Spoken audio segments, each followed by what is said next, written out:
आप सबके माध्यम से यह अवगत कराना चाहते हैं कि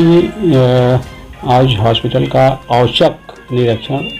पुलिस प्रशासन वाराणसी के द्वारा किया गया। जैसा कि हम आप सब जानते हैं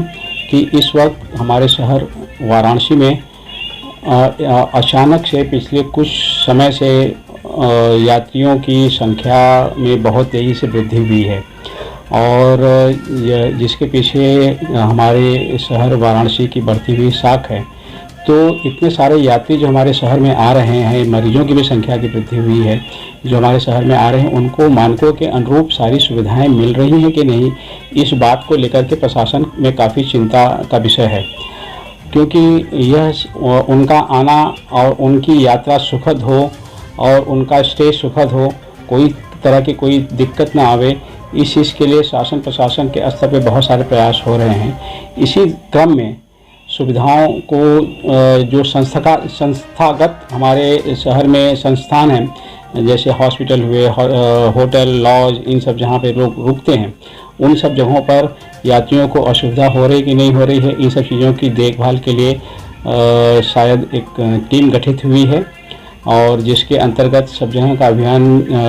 चलाया जाएगा। उस कड़ी में आज हमारे हॉस्पिटल का एक औचक निरीक्षण हुआ और निरीक्षण काफ़ी मानकों पर हुआ कि मरीजों को कहाँ बैठाया जाता है, उनको बैठने के लिए क्या सुविधाएं हैं, वहाँ पे वातावरण अनुकूल है कि नहीं, बहुत गर्मी तो नहीं है, ठंडी की क्या व्यवस्था है, पीने पानी की क्या व्यवस्था है, दवाइयाँ कहाँ से मिलती हैं, 24 घंटा खुला रहता है कि नहीं रहता है, और इन सब से बढ़कर के अग्निशमन यंत्र कहाँ रखे गए हैं, क्रियाशील हैं कि नहीं है, इन सब चीज़ों को काफ़ी अच्छी तरह से देखा गया, जिसका हमें भी बड़ा अच्छा लगा कि ये पहली बार ऐसा हो रहा है कि प्रशासन के स्तर से भी इन सब चीज़ों को मरीज के हित में, यात्रियों के हित में ऐसा किया जा रहा है। हॉस्पिटल ने पूरा सहयोग किया और इन सब के जाँच के बाद जब महिला इंस्पेक्टर महोदया ने हमसे बात की तो उन्होंने बताया कि नहीं, मेलविन हॉस्पिटल में सारी सुविधाएं बहुत अच्छी हैं, मरीजों का बहुत ख्याल रखा जाता है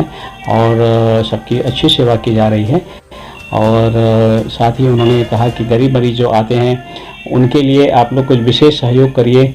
उनके पास पैसा नहीं होता है तो उनको कम से कम बेसिक इलाज तो मिल जाए। तो इन सब चीज़ों के लिए हम लोगों ने उनको आश्वस्त किया कि मैडम, हम लोगों ने पहले से ही हम लोग उनके लिए कर रहे हैं और भी अच्छा करने का प्रयास करेंगे। बात की जाए डॉक्टर साहब, तो जिस तरह से लोग थोड़ा सा फिर केसेस बढ़ते देखे जा रहे हैं,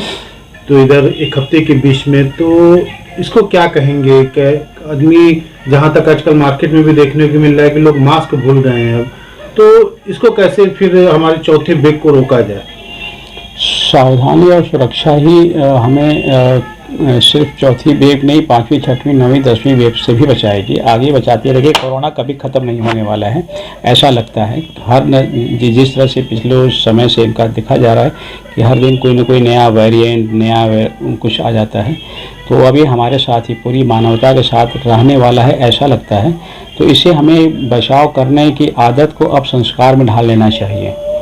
जैसे हम घर से बाहर निकलते हैं तो अपने कपड़े पहनते हैं, बिना कपड़े पहने हम घर से बाहर नहीं निकलते हैं, तो उन कपड़ों के साथ एक चेहरे का कपड़ा भी